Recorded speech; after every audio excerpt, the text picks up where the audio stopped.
It is my honor and privilege to extend a warm welcome to you all esteemed participants as we gather here in Zambia for the ACP-EU Development Minerals Forum under the theme Sustainable and Inclusive Mineral Value Chains Development, South-South Cooperation and Knowledge Sharing.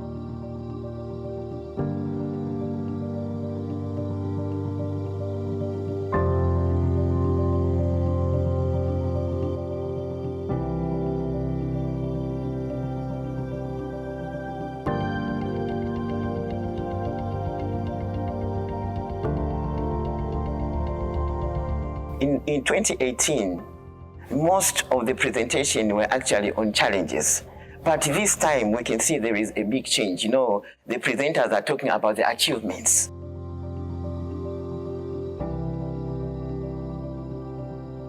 In Tanzania, we estimate to have close to 6 million artisanal and small-scale miners who are mining different minerals. What I'm taking from the training here in Zambia, artisanal and small-scale miners, we can't remain small forever.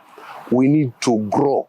There is a true sense of persons understanding the utility of minerals and seeking to utilize their mineral resources from the respective countries to effect personal and national development. Notre travail, c'est quoi? C'est de les sensibiliser, de les formaliser afin qu'ils puissent travailler convenablement. Un pays qui est en pleine construction, naturellement, a besoin de l'utilisation des substances de carrière.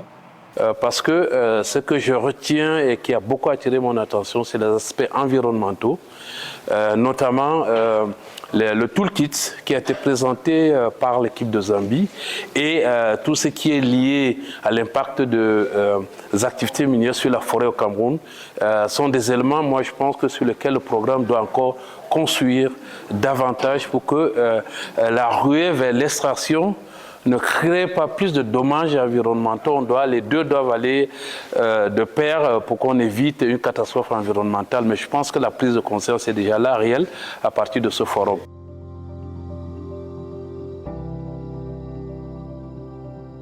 People are in a space where they are doing things without knowledge of skills to do the mining. The challenges that are being faced by women is one, culture. Two is access to finance and capital. The women don't just have the money that they could maybe invest in equipments, also just safety gears. We wrote a proposal to UNDP ACP-EU Development Minerals Program. We won that grant. It was $5,000 US. And we picked $1,600 US and put it in savings groups. We split the money in 3 village savings groups. And that became our very big success story because it is 2 years down the road. This is the 3rd year. We still have that money. The money is growing. We share the profits and retain the original capital. So the money is growing and it has boosted business because part of the money we use to train the women on occupational health and safety. We train the women on first aid.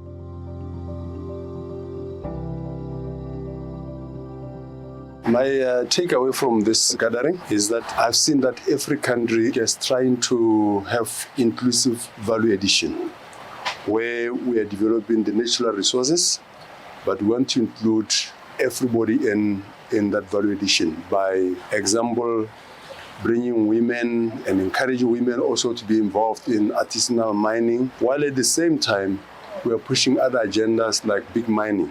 And therefore, to me, I feel that is where we should be because it will reduce the disparity between the high income and the low income people. And it's really making sure that everybody now has got a meaningful participation in the economy and to reduce poverty.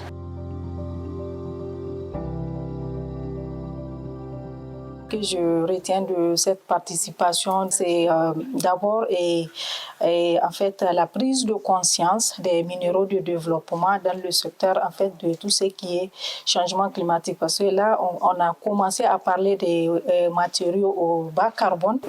J'avoue que ces 3 jours de partage d'expérience l'on a beaucoup appris. Nous avons vu ici des briques fabriquées localement des Cameroun, des pavés fabriqués localement, des pierres taillées sur place qui peuvent être aujourd'hui la fierté de tout un pays, de tout un continent. The one thing that I loved so much during this forum was how the presentation that was done with adding waste to development minerals. I've learned a lot. They added almost all other waste, every waste, they added it to the development minerals and then used it for something productive and which earned the women a living. And it's something that I'll take home and we want to implement it back home.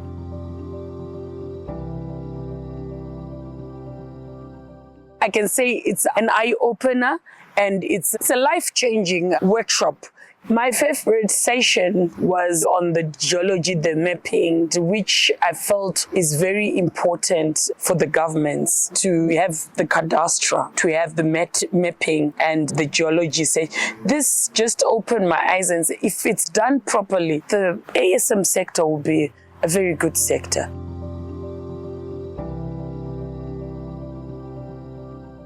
And my takeaways from this meeting here is that we need to stand up as a continent, and particularly as a country, we need to be ready to add value to all our critical minerals. The strategy that you use in India in terms of creating small jobs and creating a small enterprise, this is what I can take home because I can multiply what I'm doing now in Far North, not just for the Far North region, also for the Africa, like the Sahel zone. I think one of the most incredible things that I've experienced here is the wealth of innovation and ideas being exchanged between countries and seeing how real collaboration and partnerships are being built from Jamaica to Tanzania or from Cameroon to India. ASM, there's still a gap between a small-scale miner sector and a large-scale miner. So how do we bridge that gap? So the key takeaway there is simply upscaling them in terms of capacity building and trying to ensure that they are legal and licensed. Our talk should be more centered around the future and what's our plans to be able to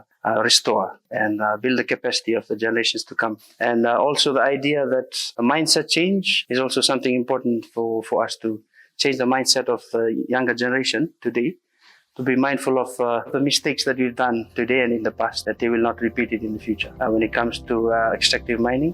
It is with great satisfaction that we will be launching Phase 3 of the ACP-EU Development Minerals Program during this forum, furthering our commitment to sustainable and inclusive mineral value chains.